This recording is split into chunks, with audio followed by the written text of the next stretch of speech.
ਹੁਣ ਅਗਲੀ ਪ੍ਰੋਬਲਮ ਇਹ ਹੈ ਕਿ ਤੁਸੀਂ XY ਅਤੇ XZ ਲਿਖਦੇ ਹੋ ਅਤੇ ਦੂਜੇ ਰੈਂਕ ਦੇ ਟੈਂਸਰ ਦੇ ਕੰਪੋਨੈਂਟ ਵਜੋਂ x² - y² ਵੀ। ਇਸ ਲਈ ਤੁਹਾਨੂੰ ਇੱਥੇ ਇਸ ਪ੍ਰੋਬਲਮ ਨੂੰ ਯਾਦ ਕਰਨ ਦੀ ਲੋੜ ਹੈ। ਪ੍ਰੋਬਲਮ ਨੰਬਰ 3 ਕਿ ਟੈਂਸੋਰੀਅਲ ਨੋਟੇਸ਼ਨ ਵਿੱਚ a ਜੇਕਰ ਮੈਂ TQ, K ਲਿਖਦੀ ਹਾਂ, ਮਾਫ ਕਰਨਾ K, Q, ਠੀਕ ਹੈ, ਇਹਨਾਂ ਨੂੰ ਸਫੈਰਿਕਲ ਹਾਰਮੋਨਿਕਸ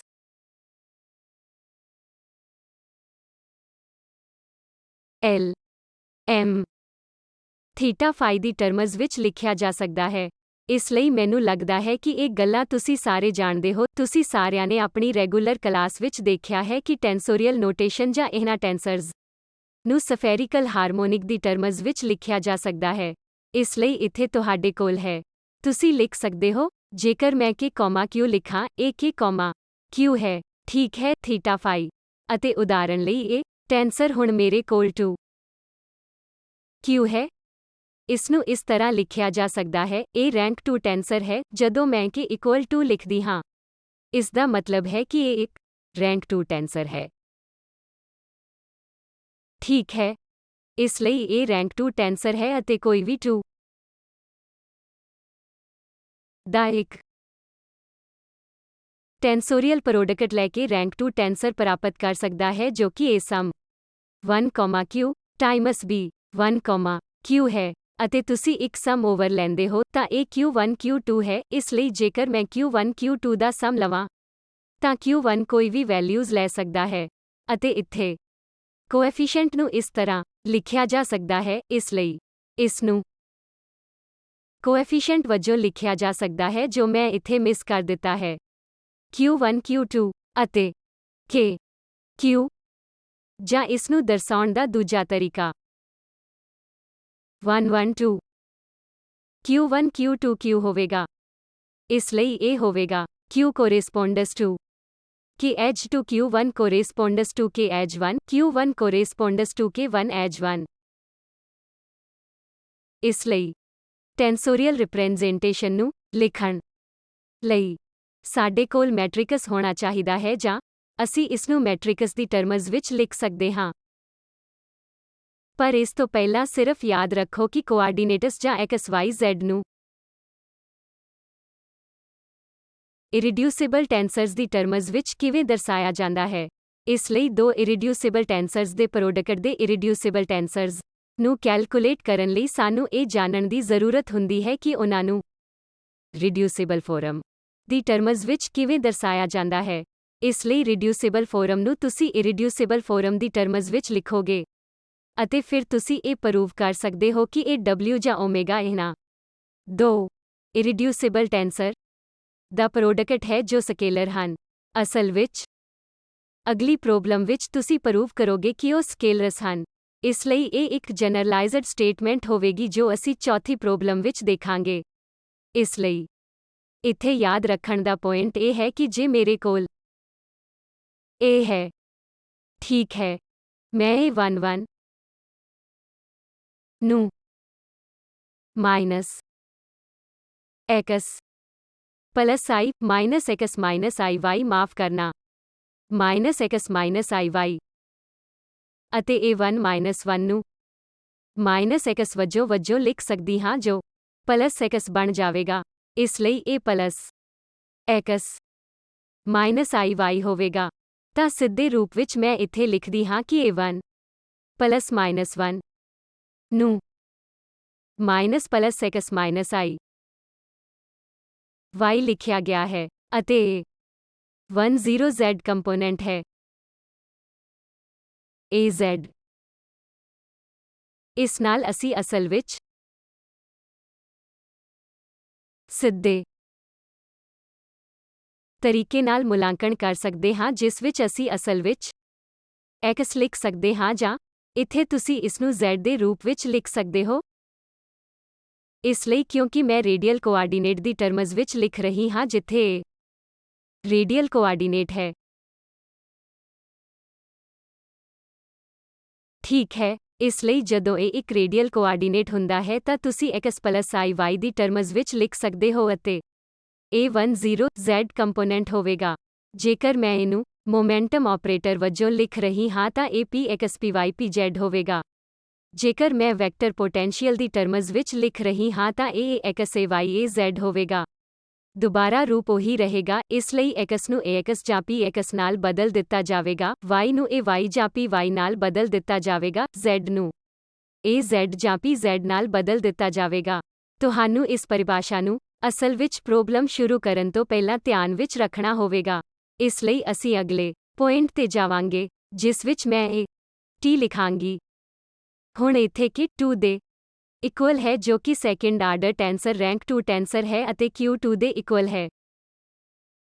ਇਸ ਨੂੰ ਮੈਂ a11 b11 ਦੇ ਰੂਪ ਵਿੱਚ ਲਿਖ ਸਕਦੀ ਹਾਂ। ਠੀਕ ਹੈ, ਇਸ ਲਈ ਅਸੀਂ ਉਹ ਉਦਾਹਰਣ ਲੈਂਦੇ ਹਾਂ ਜਿਸ ਵਿੱਚ ਤੁਹਾਡੇ ਕੋਲ q ਕਰੋਸ q ਜਾਂ 1 ਕੰਪੋਨੈਂਟ ਦੇ ਰੂਪ ਵਿੱਚ ਹੈ। q ਸਾਡੇ ਕੋਲ q ਉੱਤੇ ਇੱਕ ਕਨਸਟੈਂਟ ਹੈ ਕਿ q1 plus q2 ਦੇ ਇਕੁਅਲ ਹੋਣਾ ਚਾਹੀਦਾ ਹੈ। ਇਸ ਲਈ ਅਸੀਂ ਇੱਥੇ 1 ਲੈ ਸਕਦੇ ਹਾਂ। ਠੀਕ ਹੈ, ਤਾਂ ਇਸ ਦੇ ਨਾਲ ਮੈਂ ਪ੍ਰੋਬਲਮ ਹੱਲ ਕਰ ਸਕਦੀ ਹਾਂ। ਮੈਂ ਇਹ ਲਿਖ ਸਕਦੀ ਹਾਂ। ਇਸ ਲਈ ਜੇਕਰ ਮੈਂ ਮੰਨ ਲਵਾਂ ਕਿ a ਕੇਵਲ ਰੇਡੀਅਲ ਕੰਪੋਨੈਂਟ ਹਨ ਤਾਂ a goes to radial component ਹੈ। b ਵੀ ਇੱਕ ਰੇਡੀਅਲ ਕੰਪੋਨੈਂਟ ਹੈ। ਫਿਰ ਮੇਰਾ a2, ਜਦੋਂ ਮੈਂ ਪਿਛਲੇ ਵਿਸ਼ੇ ਦੀ ਟਰਮਜ਼ ਵਿੱਚ ਲਿਖਦੀ ਹਾਂ ਜੋ ਮੈਂ ਤੁਹਾਨੂੰ 1, ਦਿਖਾਇਆ ਸੀ। ਠੀਕ ਹੈ, ਮੇਰੇ ਕੋਲ x plus iy whole square ਦੇ ਰੂਪ ਵਿੱਚ ਹੋਵੇਗਾ। ਠੀਕ ਹੈ, ਇਸ ਲਈ ਮੇਰੇ ਕੋਲ x plus iy into x plus iy ਹੋਵੇਗਾ। a minus x minus iy ਹੋਵੇਗਾ। ਇਸ ਲਈ ਜਦੋਂ ਮੇਰੇ ਕੋਲ ਇਹ ਹੈ ਤਾਂ ਅਸੀਂ ਇਸ ਨੂੰ ਸਕੁਏਅਰ ਕਰਦੇ ਹਾਂ, ਮੈਨੂੰ x plus iy whole square ਮਿਲਦਾ ਹੈ। ਹੁਣ ਤੁਸੀਂ ਜਾਣਦੇ ਹੋ ਕਿ ਅਸੀਂ ਇਸ ਨੂੰ ਕਿਵੇਂ ਲਿਖ ਸਕਦੇ ਹਾਂ। 2, ਨੂੰ x square minus y square plus 2ixy ਅਤੇ ਇਸੇ ਤਰ੍ਹਾਂ 2 ਨੂੰ x square minus y square minus 2ixy ਲਿਖਿਆ ਜਾਂਦਾ ਹੈ। ਇਸ ਤੋਂ ਬਸ ਤੁਸੀਂ ਇਹਨਾਂ ਦੋਵਾਂ ਨੂੰ ਜੋੜਦੇ ਹੋ ਅਤੇ ਜਦੋਂ ਤੁਸੀਂ ਇਹਨਾਂ ਦੋਵਾਂ ਨੂੰ ਜੋੜਦੇ ਹੋ ਤਾਂ ਤੁਹਾਨੂੰ x square minus y square ਦੀ ਵੈਲਿਊ ਮਿਲਦੀ ਹੈ। ਇਸ ਲਈ ਤੁਹਾਡਾ x square minus y square 1/2 t2 plus t2 minus 2 ਹੋਵੇਗਾ। ਇਸ ਨੂੰ ਤੁਹਾਡੇ ਵੱਲੋਂ ਕੈਲਕੁਲੇਟ ਕਰਨ ਦੀ ਉਮੀਦ ਕੀਤੀ ਜਾਂਦੀ ਹੈ। ਉਸੇ ਤਰੀਕੇ ਨਾਲ ਉਸੇ ਸਟਰੀਮ ਵਿੱਚ ਸਮਾਨ ਲਾਈਨ ਦੀ ਵਰਤੋਂ ਕਰਕੇ ਤੁਸੀਂ xy ਅਤੇ xz ਦੀ ਵੈਲਿਊਜ਼ ਨੂੰ ਕੈਲਕੁਲੇਟ ਕਰ ਸਕਦੇ ਹੋ। ਇਸ ਲਈ ਇਹ ਇੱਕ ਹੋਰ DIY ਹੈ। ਠੀਕ ਹੈ, ਤੁਸੀਂ ਇਹ ਕਰ ਸਕਦੇ ਹੋ। ਤੁਹਾਨੂੰ ਕੁਝ ਅਨੁਮਾਨ ਲਗਾਉਣੇ ਪੈਣਗੇ। ਹੁਣ x ਅਤੇ y ਨੂੰ ਤੁਸੀਂ ਇੱਥੋਂ ਸਿੱਧੇ ਦੇਖ ਸਕਦੇ ਹੋ। ਮੈਂ ਦੋਵਾਂ ਨੂੰ ਸਬਟਰੈਕਟ ਕਰ ਸਕਦੀ ਹਾਂ ਅਤੇ ਪ੍ਰਾਪਤ ਕਰ ਸਕਦੀ ਹਾਂ। ਇਸ ਦੇ ਲਈ ਮੈਂ ਤੁਹਾਨੂੰ ਪਹਿਲਾਂ ਹੀ ਦੇ ਦਿੱਤਾ ਹੈ। ਹੁਣ ਸੋਚੋ ਕਿ ਤੁਸੀਂ xz ਲਈ ਕਿਵੇਂ ਪ੍ਰਾਪਤ ਕਰੋਗੇ। ਠੀਕ ਹੈ, ਇਹ ਚੀਜ਼ ਅਤੇ ਤੁਸੀਂ ਇਸ ਨੂੰ ਹਾਸਲ ਕਰੋਗੇ। ਪ੍ਰੋਬਲਮ ਦਾ ਅਗਲਾ ਹਿੱਸਾ ਜੋ ਵੀ ਅਸੀਂ ਇਸ ਤੀਜੀ ਪ੍ਰੋਬਲਮ ਵਿੱਚ ਕਰ ਚੁੱਕੇ ਹਾਂ, ਉਸੇ ਤਰ੍ਹਾਂ ਦਾ ਵਿਸ਼ੇਸ਼ ਤਰੀਕਾ ਚੌਥੀ ਪ੍ਰੋਬਲਮ ਨੂੰ ਹੱਲ ਕਰਨ ਵਿੱਚ ਤੁਹਾਡੀ ਮਦਦ ਕਰੇਗਾ। ਇਸ ਲਈ ਜਦੋਂ ਤੁਸੀਂ ਸ਼ੁਰੂ ਕਰਦੇ ਹੋ, ਦੁਬਾਰਾ ਤੁਹਾਡੇ ਲਈ ਧਿਆਨ ਦੇਣ ਵਾਲੀ ਗੱਲ ਇਹ ਹੈ ਕਿ ਮੈਂ ਪਿਛਲੇ ਕੇਸ ਵਿੱਚ ਲਿਖਿਆ ਸੀ ਪਰ ਮੈਂ ਇਸ ਨੂੰ ਦੁਬਾਰਾ ਲਿਖਣਾ ਚਾਹੁੰਦੀ ਹਾਂ।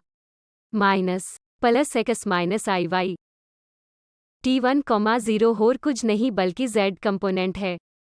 ਅਤੇ ਯਾਦ ਰੱਖੋ ਕਿ ਮੈਂ b ਦਾ ਡਾਟ ਪ੍ਰੋਡਕਟ ਕਿਵੇਂ ਲਿਖਾਂਗੀ। ਜਦੋਂ ਵੀ ਅਸੀਂ ਕਾਰਟੀਜ਼ੀਅਨ ਕੋਆਰਡੀਨੇਟ ਵਿੱਚ ਲਿਖਦੇ ਹਾਂ ਤਾਂ ਅਸੀਂ ਕਿਵੇਂ ਲਿਖਦੇ ਹਾਂ?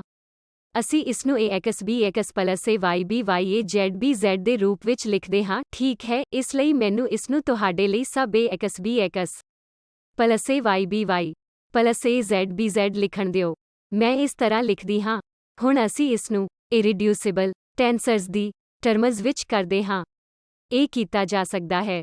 ਤੁਹਾਨੂੰ ਥੋੜਾ ਸੋਚਣਾ ਹੋਵੇਗਾ ਅਤੇ ਆਪਣੇ ਆਪ ਨੂੰ ਭਰੋਸਾ ਦਿਵਾਉਣਾ ਹੋਵੇਗਾ ਕਿ ਮੈਂ ਇੱਥੇ ਕੀ ਲਿਖ ਰਹੀ ਹਾਂ। a1 -1 b11 minus a11 b1 -1 plus a10 B1 0।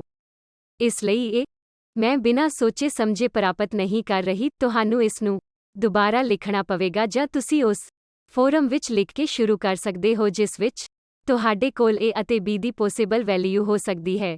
ਇਸ ਲਈ A ਵਿੱਚ ਟੈਂਸਰਸ ਹੋ ਸਕਦੇ ਹਨ ਜਾਂ ਉਹ ਟਰਮਜ਼ ਜੋ A ਨਾਲ ਸ਼ਾਮਿਲ ਹੁੰਦੀਆਂ ਹਨ ਜੋ 1 1 1 0 1 1 ਹਨ। ਇਸੇ ਤਰ੍ਹਾਂ B ਦੇ ਲਈ ਅਤੇ ਤੁਸੀਂ ਇੱਕ ਕੰਬੀਨੇਸ਼ਨ ਬਣਾਉਣਾ ਹੈ ਤਾਂ ਜੋ ਤੁਹਾਨੂੰ AX BX plus AY BY plus AZ BZ ਮਿਲੇ।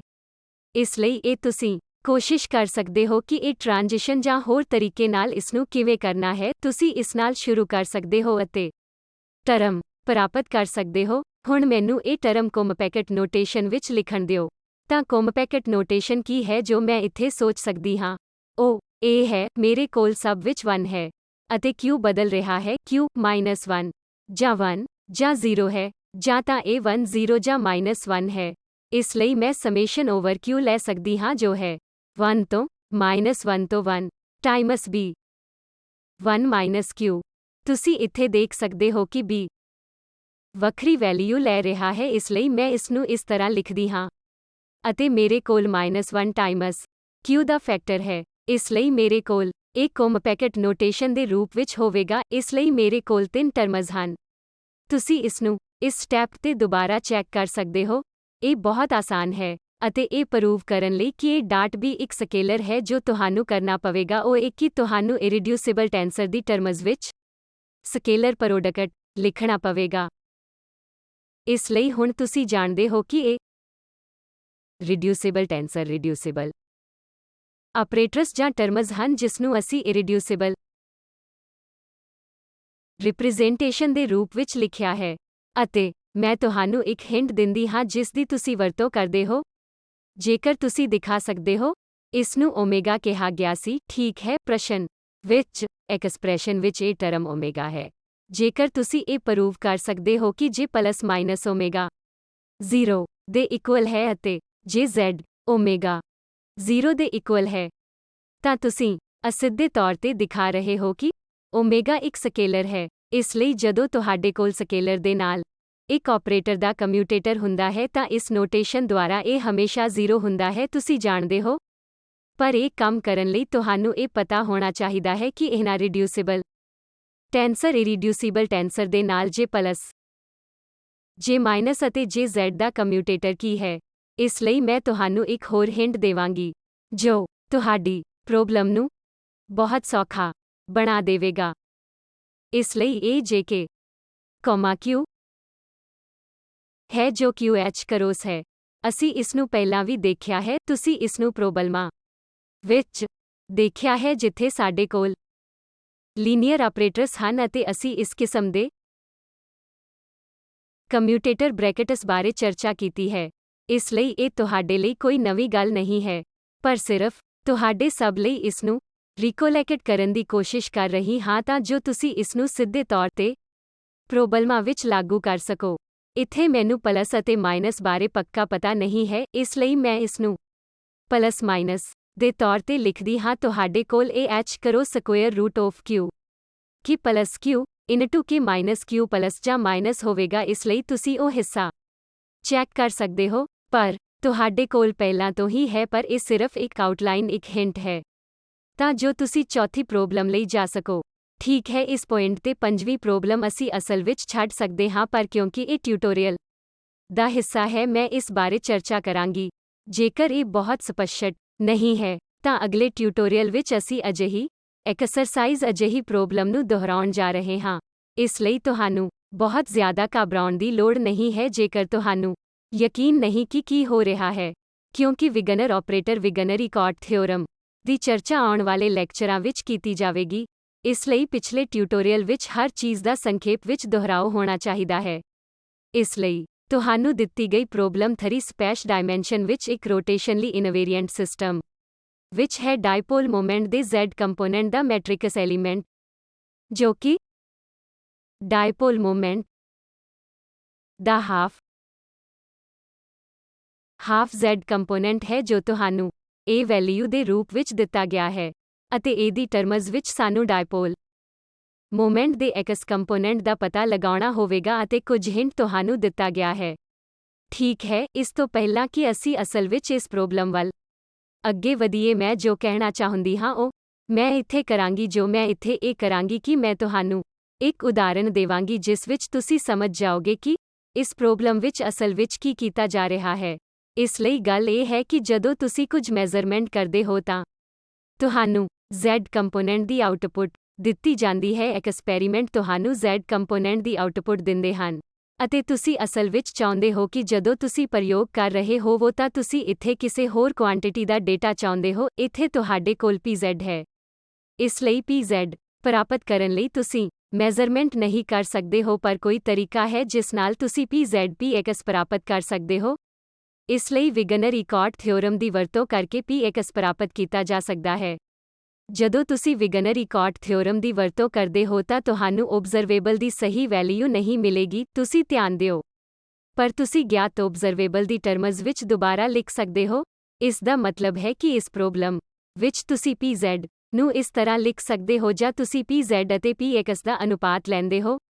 ਇਸ ਲਈ ਇੱਥੇ ਤੁਹਾਨੂੰ ਇੱਕ ਹਿੰਟ ਦਿੱਤਾ ਗਿਆ ਹੈ ਕਿ Px 1/√2 Times P plus P minus ਹੈ। ਇੱਥੇ ਇੱਕ ਮਾਈਨਸ ਦਾ ਸਾਈਨ ਅਤੇ P ਮਾਈਨਸ ਹੈ। ਇਸ ਲਈ ਜਦੋਂ ਤੁਸੀਂ ਅਜਿਹੀਆਂ ਪ੍ਰੋਬਲਮਾਂ ਵੱਲ ਨੂੰ ਹੱਲ ਕਰ ਰਹੇ ਹੋਵੋ ਜੋ ਤੁਹਾਡੇ ਕੋਲ ਹੈ ਤਾਂ ਤੁਸੀਂ ਲਿਖ ਸਕਦੇ ਹੋ ਮੈਂ B ਨੂੰ ਹਾਫ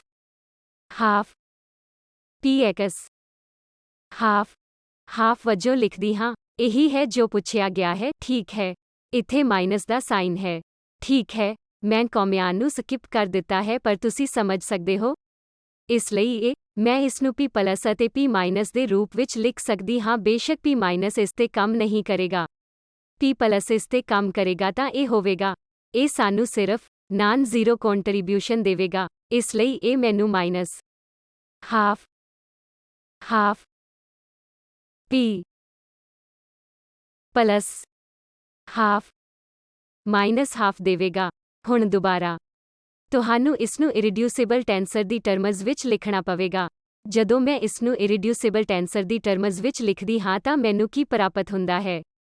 ਮੇਰੇ ਕੋਲ ਹੋਵੇਗਾ। ਯਾਦ ਰੱਖੋ ਕਿ ਮੈਂ ਇੱਥੇ ਵਿਗਨਰ-ਈਕੋਟ ਥਿਓਰਮ ਲਿਖਾਂਗੀ।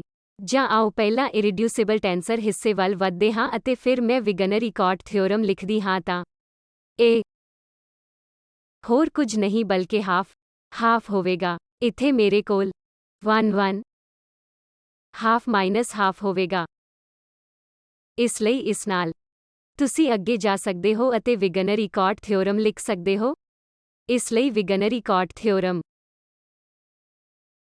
WE ਥਿਓਰਮ ਹੈ। ਮੈਂ ਸੰਖੇਪ ਰੂਪ ਲਿਖ ਰਹੀ ਹਾਂ। WE ਥਿਓਰਮ ਇਹ ਹੈ ਕਿ ਤੁਸੀਂ ਇਸ ਨੂੰ ਹਾਫ ਲਿਖ ਸਕਦੇ ਹੋ ਜਾਂ ਮੈਂ M ਦੀ ਟਰਮਜ਼ ਵਿੱਚ ਲਿਖ ਸਕਦੀ ਹਾਂ ਅਤੇ M1 ਅਤੇ M2 J2 M2 T K, Q J1 M1 ਨੂੰ ਕਾਂਸਟੈਂਟ ਪਾਰਟ J1 ਅਤੇ J1 M1 K Q ਦੇ ਰੂਪ ਵਿੱਚ ਲਿਖਿਆ ਜਾ ਸਕਦਾ ਹੈ। ਇੱਥੇ ਤੁਹਾਡੇ ਕੋਲ J2 Q M2 ਹੈ। ਇਹ K ਹੈ। ਇਹ J2 ਹੈ। ਇਹ Q ਹੈ ਅਤੇ ਇਹ M ਹੈ। ਇਸ ਲਈ ਮੇਰੇ ਕੋਲ J2 M2 J1 M1 ਹੈ ਅਤੇ ਇਹ ਮੇਰਾ ਇਰਰਿਡਿਊਸਿਬਲ ਟੈਂਸਰ ਹੈ ਅਤੇ ਮੈਂ ਦੋ ਭਾਗਾਂ ਦੀ ਟਰਮਜ਼ ਵਿੱਚ ਲਿਖ ਸਕਦੀ ਹਾਂ, ਇੱਕ ਕਾਂਸਟੈਂਟ ਭਾਗ, ਦੂਜਾ ਜੋ CG ਕੋਐਫੀਸ਼ੀਐਂਟ ਦੇ ਰੂਪ ਵਿੱਚ ਹੋਵੇਗਾ ਜਿਸ ਦਾ ਤੁਸੀਂ ਮੁਲਾਂਕਣ ਕਰ ਸਕਦੇ ਹੋ। ਇਸ ਲਈ ਇਹ J1 M1 K J2 Q M2 ਹੋਵੇਗਾ। ਇਹੀ ਤਰੀਕਾ ਹੈ ਜਿਵੇਂ ਇਹ ਲਿਖਿਆ ਗਿਆ ਹੈ। ਇਸ ਲਈ PZ ਦੇ ਕੇਸ ਲਈ ਜੋ ਕਿ ਮੇਰਾ PZ ਜੋ half PZ half divided by half Px half minus half ਹੈ। A by B ਹੈ ਅਤੇ ਇਹ ਕੁਆਂਟਿਟੀ ਇੱਥੇ ਇਸ ਨੂੰ ਘਟਾਇਆ ਜਾ ਸਕਦਾ ਹੈ ਜਾਂ ਦੁਬਾਰਾ ਲਿਖਿਆ ਜਾ ਸਕਦਾ ਹੈ। ਕਿਉਂਕਿ ਮੇਰੇ ਕੋਲ ਦੋ ਟਰਮਜ਼ ਹੋਣਗੀਆਂ ਜੋ ਇਹਨਾਂ ਕਨਸਟੈਂਟ ਟਰਮ ਨੂੰ ਬਿਲਕੁਲ ਕੈਂਸਲ ਕਰਦੀਆਂ ਹਨ। ਇਸ ਲਈ ਜਦੋਂ ਮੈਂ a by b ਲਿਖਦੀ ਹਾਂ ਤਾਂ ਮੇਰੇ ਕੋਲ ਹਾਫ, ਹਾਫ, 1 ਹਾਫ, 0 ਹਾਫ ਹੋਵੇਗਾ। ਠੀਕ ਹੈ, ਬਸ ਧਿਆਨ ਰੱਖੋ ਕਿ ਇੱਥੇ ਮੇਰੇ ਕੋਲ k 1 ਹੈ ਅਤੇ q 0 ਹੈ, ਇਸ ਲਈ ਇਹ ਰਿਜ਼ਲਟ ਹੈ। ਅਤੇ ਖੱਬੇ ਪਾਸੇ ਬੇਸ਼ੱਕ ਮੇਰੇ ਕੋਲ ਹਾਫ ਅਤੇ ਹਾਫ ਹੈ। ਠੀਕ ਹੈ, ਮੈਂ ਲਿਖਿਆ ਕਿ ਇਹ ਬਰੈਕਟ ਹੈ। ਫਿਰ ਮੇਰੇ ਕੋਲ ਹਾਫ ਹਾਫ ਹੈ। ਅਤੇ ਇੱਥੇ ਮੇਰੇ ਕੋਲ 1 ਹੈ। ਫਿਰ ਮੇਰੇ ਕੋਲ ਹਾਫ ਹੈ। ਫਿਰ ਮੇਰੇ ਕੋਲ 1 ਅਤੇ ਮਾਈਨਸ ਹਾਫ ਹੈ। ਠੀਕ ਹੈ, ਇਸ ਲਈ ਇਹਨਾਂ ਕੁਆਂਟੀਟੀਜ਼ ਦਾ ਤੁਸੀਂ ਮੁਲਾਂਕਣ ਕਰ ਸਕਦੇ ਹੋ। ਇਸ ਲਈ ਹੁਣ ਸਾਡਾ B ਹੋਵੇਗਾ ਕਿ ਤੁਹਾਨੂੰ CG ਟੇਬਲ ਦੀ ਵਰਤੋਂ ਕਰਕੇ ਇਹਨਾਂ ਦਾ ਮੁਲਾਂਕਣ ਕਰਨਾ ਪਏਗਾ। ਤੁਸੀਂ ਇੱਕ CG ਟੇਬਲ ਦੀ ਵਰਤੋਂ ਕਰ ਸਕਦੇ ਹੋ ਅਤੇ ਇਹਨਾਂ ਕੁਆਂਟੀਟੀਜ਼ ਦਾ ਮੁਲਾਂਕਣ ਕਰ ਸਕਦੇ ਹੋ। ਇਸ ਲਈ ਇੱਥੇ ਤੁਹਾਡਾ K ਜੋ ਕਿ 1 ਹੈ ਅਤੇ ਤੁਹਾਡਾ Q ਜੋ 1 ਹੈ। ਠੀਕ ਹੈ, ਤਾਂ B ਲਈ ਤੁਸੀਂ ਦੇਖੋਗੇ ਕਿ ਇਹ A ਦੇ ਇਕੁਅਲ ਹੈ। ਇਸ ਲਈ ਜੇਕਰ ਇਹ ਜ਼ਿਆਦਾ ਸਪਸ਼ਟ ਨਹੀਂ ਹੈ ਤਾਂ ਤੁਹਾਨੂੰ